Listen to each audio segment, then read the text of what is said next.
Continuamos en el De Eso Se Trata y me da muchísimo gusto recibir a nuestro querido doctor Jesús Márquez, profesor de la Facultad de Filosofía y Letras, para hablar sobre la matanza de Cholula. Doctor, ¿cómo está? Muy buenos días. Hola, muy buenos días. Un placer estar de nuevo después de casi un mes.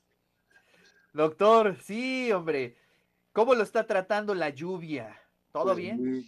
todo bien, todo bien. ¿A ustedes cómo le está yendo? Pues ahí vamos, ahí vamos. Vamos. Pero bueno, a ver, tenemos este tema que es maravilloso. Cuéntenos, doctor. Pues ay, tengo 5 minutos, ¿verdad? No, 9 minutos. 9 minutos. Bueno, este, vamos a hablar de la matanza de Cholula. Y bueno, el 9 de octubre de 1519, los españoles marcharon rumbo a Cholula acompañados de unos 5,000 nativos.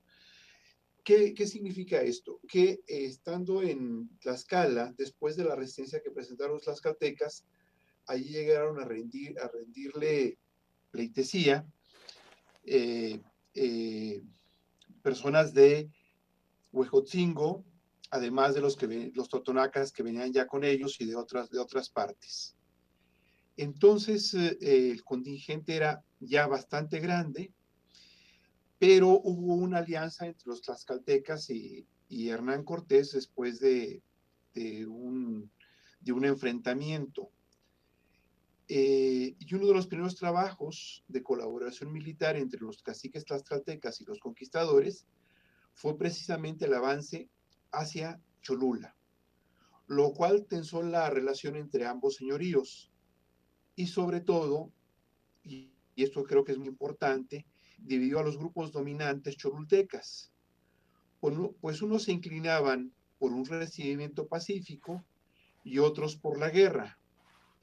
Mientras esto sucedía, una parte de la nobleza local que habitaba Tenanquillahuac, que tal vez ahora sea San Juan Aquiahuac, se entrevistó con los españoles en Xochimehuacán e hizo alianza con ellos.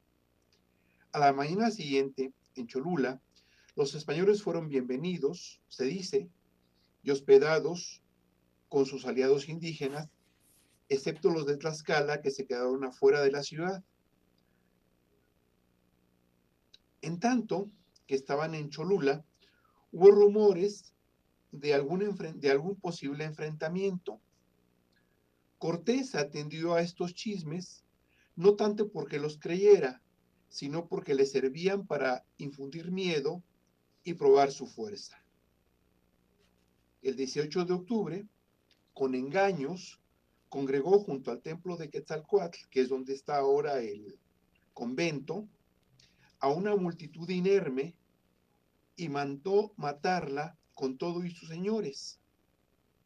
Pero no solo eso, españoles e indios aliados procedieron en contra de los moradores de la ciudad sin tocar el altepe con que Elías había pactado en, eh, San, en San Pablo Xochimehuacán.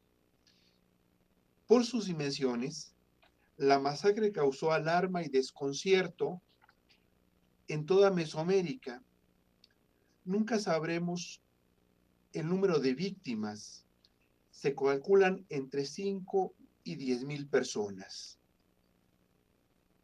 Luego de la matanza, el ejército español y sus aliados emprendieron la ocupación de México, pero esta fue la gran masacre que quedó registrada en la historia y habría que señalar también cómo quienes se aliaron con los españoles obtuvieron durante la época colonial grandes beneficios y quienes desde un principio se opusieron a la resistencia Claro. también perdieron todos sus bienes y perdieron el estatus que tenían en la época prehispánica.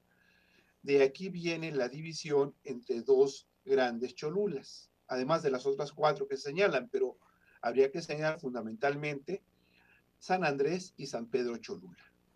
Entonces, ¿De ahí proviene esa división? de ahí proviene esa división, Qué de ahí interesante. proviene esa división. O sea, estamos ante una situación donde Cortés, aprovechando determinados chismes, lo que él trataba era de imponer mediante la violencia el control de la población indígena. Y no nada más eso, si usted quiere, una vez que se llevó a cabo esta gran masacre, por supuesto que los demás grupos indígenas que habitaban lo que hoy llamamos el estado de Puebla, pues quedaron muy asustados. Y gran parte de la conquista de la Mixteca, por ejemplo, no lo hicieron los españoles, que de eso podríamos hablar en otra ocasión, ni tampoco bueno, de la Mixteca, ¿no? Y en Cholula, en la Sierra Norte pasó algo similar. Entonces, la matanza de Cholula tuvo un impacto muy fuerte en la región, pero por sus dimensiones, yo podría decir que es la primera gran masacre que se da a una población civil inerme, a una población que simple y sencillamente, creyendo en las palabras de Cortés, se congregó y recibió la muerte. Uf. Es una cosa terrible. Y además interesantísimo, ¿no? Hay un símil o otra hecho histórico tan sangriento en ese contexto, doctor, o este fue el paradigma del Bueno, sería momento. la matanza de Tenochtitlan también, Claro, y otro junto de matanzas. O sea, creo que en términos de la historiografía eh, reciente, hay como grandes tendencias, una a subrayar que hubo una alianza muy fuerte y efectivamente la hubo, pero creo que de lo que no se habla es de la violencia con la que se impuso esta violencia, de la violencia con la que se impusieron estos pactos. O claro. sea, porque los tlaxcaltecas no de buenas a primeras recibieron a